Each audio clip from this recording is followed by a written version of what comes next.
কি কি করলে নবী মন খারাপ করতে পারে? কি কি করলে, কি কি করলে? আপনি আপনার বাবা মার সাথে বেয়াদবি করেছেন, নবী মন খারাপ করতে পারে।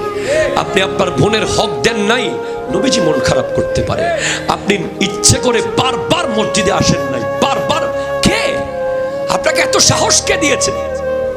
আপনি যে ফজর, জোহর, আসর, মাগরিব, এশা পড়লেন না, এত সাহস আপনার, এত সাহস! হায় হায় হায়! আপনি জাস্ট কবরে যান, আপনি বুঝে নেবেন আপনি কি করেছেন, কত সাহস আপনি দেখিয়েছেন। আপনি যে ফজরে মসজিদে যান নাই, আপনি বহুত বড় দুঃসাহসিক কাজ করেছেন, যেটা আমার জিন্দেগিতে সম্ভব হবে না।